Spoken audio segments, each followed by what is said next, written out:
Denise Gwen, reading aloud for you from my short story, A Good Christian Woman, chapters 6 and 7.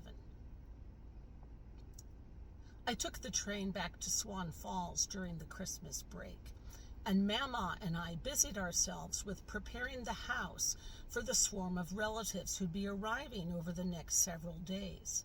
This included my divorced mother. It was her turn to celebrate Christmas with me this year, and Mama's 5 other children and their spouses and their kids. Last Christmas, 26 people sat around the tree. And this year, 2 of my aunts had new grandbabies to show off. Not once did I visit Mrs. McClintock. I figured she'd closed up the house and gone off somewhere for Christmas, so little activity did I see over there. But then one morning, I saw her climb wearily out of her car and shuffle into the house. Our house was a beehive, her house an abandoned nest. Clearly, I was avoiding her, but Mama didn't utter a word of reproach. In years past, I visited Mrs. McClintock every day. She must have wondered at me, but could she blame me after the way she treated me and Mama?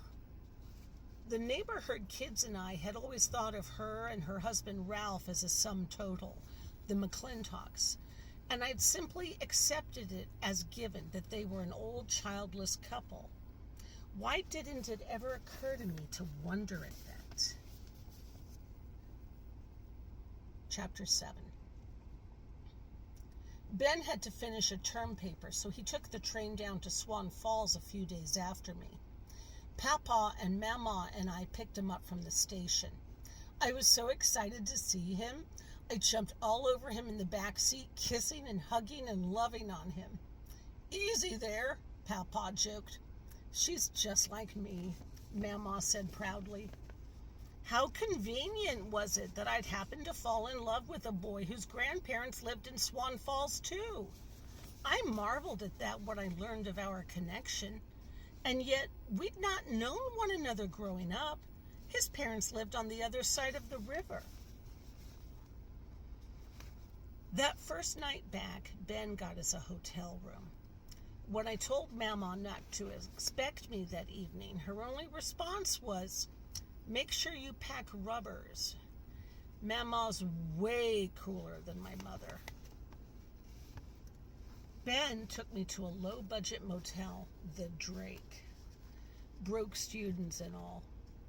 We made love all night long, and in the morning, as bright winter sunlight illuminated our nude bodies and with our legs tangled up together in the sheets, he surprised me by asking me to marry him.